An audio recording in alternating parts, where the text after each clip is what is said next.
નૈતિકભાઈ વ્યાસ પેલો છે મિની રામદાસ. હા હા, તો કઈ રીતે અને શું કહેવાય આ તમે કલાકારનું કઈ રીતે સ્ટાર્ટ કર્યું? મતલબ ભણતા ભણતા આવો વિચાર એવડી ઉંમરે આવો બહુ મોટી વાત કઈ રીતે?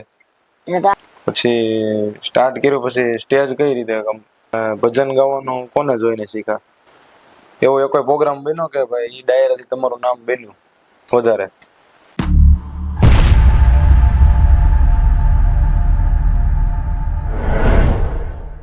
મિત્રો આપણી સાથે છે નાની ઉંમરમાં મોટું નામ બન્યું એવા નૈતિકભાઈ વ્યાસ. તો આપણે તેમનો થોડોક પરિચય તમને જણાવીએ એમના વિશે. તો શરૂઆત કરીએ કે ભાઈ તમારું મૂળ વતન ક્યાં? તમે?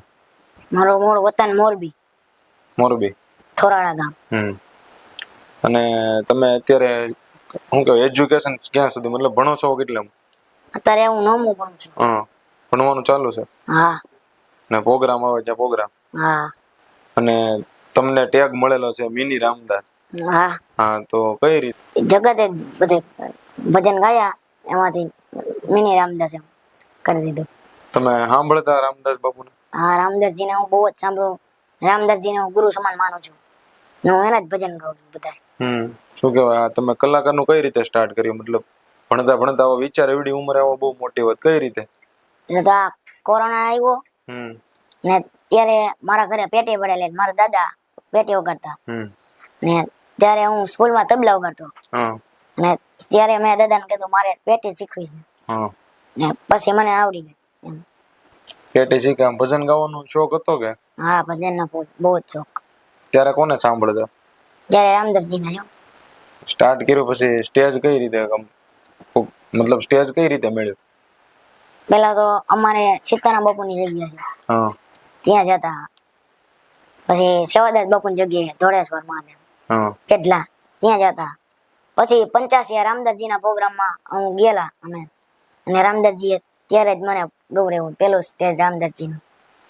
રામદાસજી સાથે? હા. એની સાથે તમારે જુગલબંધી પણ છે? હા, જુગલ. ઘરના લોકોને કઈ રીતે મતલબ કે ભાઈ મારે ગાવા જવું છે?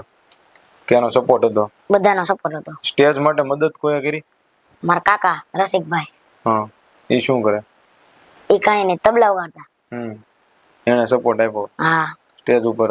હા. તમે ભજન ગાવાનું કોને જોઈને શીખા? રામદાસજીના જોઈને. આમ પેલા ક્યારે મળ્યા હતા રામદાસ બાપુને? નહીં હો, પહેલી વખત 85 મળેલા. મોબાઈલમાં જોયા. સ્ટેજ ઉપરની સૌથી સારી મોમેન્ટ કરે? મજા આવી મતલબ સ્ટેજ ઉપર? શિવરાત્રીમાં મજા આવી. શિવરાત્રીમાં? હા. ક્યાં? રામદાસજીના અવતારે. એવો કયો ડાયરો હતો એના પછી તમને ડાયરા મળવા?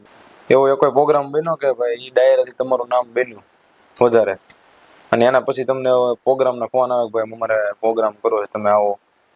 હા. એવું કઈ જગ્યાએથી? રાજપુર. રાજપુર? હા. સીતારામ બાપુ ત્યાંથી? હા. ભણવા જવાનું કઈ રીતે બે મેનેજ થાય? મારે ભણવા સ્કૂલ 11 વાગ્યાની એટલે ઉઠી જવાનું 11 વાગે. બહાર જવાનું હોય તો સુરત ને તો પછી સાહેબની છૂટી હોય ભજનની. હાજરી પૂરી જાય. હા. સ્કૂલમાં સાહેબનો સપોર્ટ છે ને સરનો? હા. તમારું કયું એવું ભજન પેલું હતું જે બહુ વાયલું હોય એવું? પ્રેમનગર મધ્યા અને મોહે લાગી લગન ગુરુચરણ કી. એ ભજન સિવાય તમને કોઈ કામ ગમતું હોય એવું? નહીં હો. કાંઈ નહીં? નહીં, ભજન જ. કઈ રીતે ભજન યાદ કઈ રીતે રાખો તમે? એકાદ બે વાર વાંચી લેવાના પછી યાદ રહી જાય. નવું નવું કઈ રીતે? નવા રામદાસજીના કંપોઝ પેલા સાંભળી લેવાના. પછી એમ મજા આવે તો એ લખી રાખું પછી રિયાઝ કરી લઉં હાર્મોનિયમમાં. સ્ટેજ ઉપર જાવ ત્યારે ગાઈ નાખવાના. નર્વસનેસ કેવી હોય? મતલબ આમ સ્ટેજ ઉપર જાવ તો કેવું લાગે? આમ બધા લોકો સામે બેઠા હોય.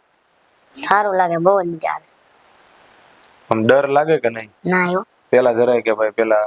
નહીં. તમે જે કીધા પ્રેમનગર ભજન ઈ તમે કોનું સાંભળીને? એ રામદાસજીનું. તમે બધા ભજન એના જ? રામદાસજીના. તમારું પસંદનું ભજન કયું છે બહુ ગમતું એવું? એવું મોહે લાગી લગન ગુરુચરણ કી. બહુ ગમે એ ભજન? તમે તમારા ગુરુ કોને માનો ભજનની દુનિયામાં? રામદાસજીને જ.